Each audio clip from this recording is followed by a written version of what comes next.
people who had been Jews, who were now Christians, saying to these Gentile converts of the Apostle Paul, if you really want to be holy, well, we've got all these additional laws you need to keep.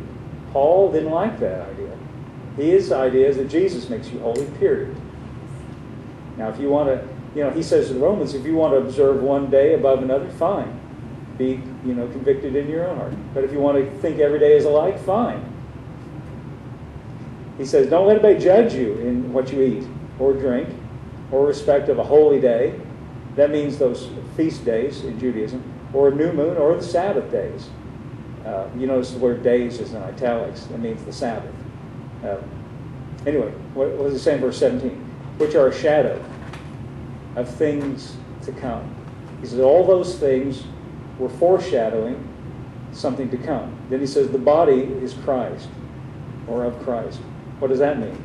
Body there is a word that could be translated the substance or the reality. In other words, all those things were foreshadowing a reality that's found in Christ. All of those ordinances and laws of the Old Testament were foreshadowing something that Christ has brought to us in reality. Well, what was the foreshadowing? Let's just say the Sabbath day. The Sabbath day was a day of rest. What does that foreshadow?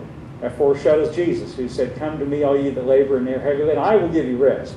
He is our Sabbath. He gives us rest.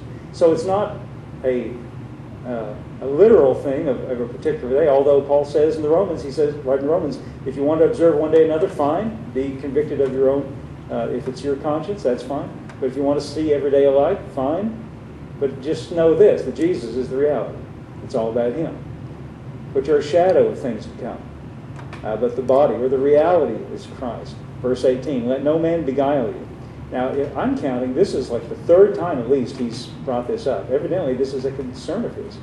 Let no man beguile you, and that means lead you astray, of your reward in voluntary humility. Now, that's a funny word. That's a funny little expression. What he means by this, in other translations, have it this way, asceticism. You know what asceticism means? That means an extreme self-denial. That means like going for weeks and weeks and weeks without eating anything, or look it up. Look up asceticism. See what it means. It means extreme self-denial. Extreme self-denial will kill you. Did you know that? Extreme indulgence will also kill you. So you have to be moderate, you see. But extreme self-denial, you can see fasting sounds like a good thing, but you can fast so much you die. It's just up to you and your conscience what you do, what you eat or what you don't. That's why he said, don't let anybody judge you in food and drink and those kinds of things. Don't let anybody beguile you of your reward through asceticism, worshiping of angels. Evidently, in Paul's day, there was a lot of emphasis on angels. We don't really have that, I don't think, so much today. And it's not exactly clear what the teaching he's coming against it. Intruding into those things which he hath not seen, vainly puffed up in his fleshly mind, verse 19, and not holding the head. That's Jesus, from which all the body, by joints and bands, having nourishment, ministered, knit together, increaseth with the increase of God. In other words, what we should be doing is holding on to the head. That's Jesus. Wherefore, if you be dead from the rudiments, and that means the principles of the world, why, as though living in the world, are you subject to these ordinances? Touch not, taste not, handle not, which all perish with the using, after the commandments and doctrines of men. You might say after the philosophies and ideas of men. I think Jesus said it best this way, when the Pharisees got mad at him and his disciples because they were picking grains of corn and eating them. And he said, your disciples are eating with unwashed hands, and they're defiled. That's what they said. Because the Pharisees had this habit of ritual washing of hands, purity. And Jesus said, and I'm just going to paraphrase this, Jesus said, the food that you eat just goes in one end and comes out the other end. And it doesn't have the power to define you. Sorry if that sounds crude. But he said it a little differently.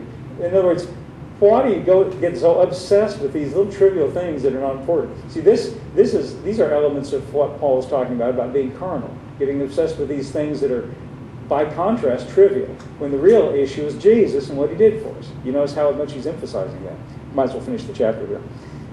Which all perish with the using, after the ideas of men, which things have indeed a show of wisdom and will worship and humility, the neglecting of the body, not in any honor to the satisfying of the flesh. That's a little bit hard to understand here, but what he's saying here, it looks good outwardly. These things look really good, but he said they have nothing to do with the controlling the flesh. So they put on a good show, in other words. They look good. They look impressive when you see that. But really, they don't accomplish anything more than what Jesus has already accomplished.